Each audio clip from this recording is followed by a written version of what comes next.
On Saturday in 2000, some unsuspecting moviegoers showed up at a suburban theater in Chicago to catch a 1:05 p.m. matinee of Mel Gibson's action flick, Payback. They were handed a soft drink and a free bucket of popcorn and were asked to stick around after the movie to answer a few questions about the concession stand.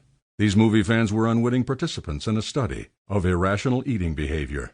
There was something unusual about the popcorn they received. It was wretched. In fact, it had been carefully engineered to be wretched. It had been popped 5 days earlier and was so stale that it squeaked when you ate it. One moviegoer later compared it to styrofoam packing peanuts, and 2 others, forgetting that they'd received the popcorn for free, demanded their money back. Some of them got their free popcorn in a medium-sized bucket, and others got a large bucket, the sort of huge tub that looks like it might once have been an above-ground swimming pool. Every person got a bucket, so there'd be no need to share. The researchers responsible for the study were interested in a simple question: would the people with the bigger buckets eat more? Both buckets were so big that none of the moviegoers could finish their individual portions, so the actual research question was a bit more specific.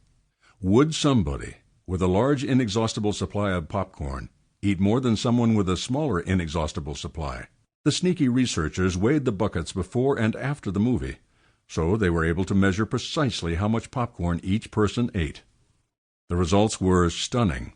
People with the large buckets ate 53% more popcorn than people with the medium size. That's the equivalent of 173 more calories and approximately 21 extra hand dips into the bucket. Brian Wansink, the author of the study, runs the Food and Brand Lab at Cornell University, and he described the results in his book, Mindless Eating. We've run other popcorn studies, and the results were always the same. However, we tweaked the details. It didn't matter if our moviegoers were in Pennsylvania, Illinois, or Iowa, and it didn't matter what kind of movie was showing. All of our popcorn studies led to the same conclusion: people eat more when you give them a bigger container. Period. No other theory explains the behavior. These people weren't eating for pleasure. The popcorn was so stale it squeaked. They weren't driven by a desire to finish their portion. Both buckets were too big to finish. It didn't matter whether they were hungry or full. The equation is unyielding. Bigger container equals more eating.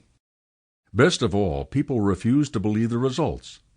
After the movie, the researchers told the moviegoers about the 2 bucket sizes and the findings of their past research. The researchers asked, "Do you think you ate more because of the larger size?" The majority scoffed at the idea, saying, "Things like that don't trick me," or "I'm pretty good at knowing when I'm full." Whoops. 2. Imagine that someone showed you the data from the popcorn eating study but didn't mention the bucket sizes. On your data summary, you could quickly scan the results and see how much popcorn different people ate. Some people ate a little, some ate a lot, and some seemed to be testing the physical limits of the human stomach. Armed with a data set like that, you would find it easy to jump to conclusions. Some people are reasonable snackers, and others are big gluttons. A public health expert studying the data alongside you would likely get very worried about the gluttons. We need to motivate these people to adopt healthier snacking behaviors. Let's find ways to show them the health hazards of eating so much. But wait a second. If you want people to eat less popcorn, the solution is pretty simple. Give them smaller buckets. You don't have to worry about their knowledge or their attitudes. You can see how easy it would be to turn any easy change problem, shrinking people's buckets, into a hard change problem, convincing people to think differently.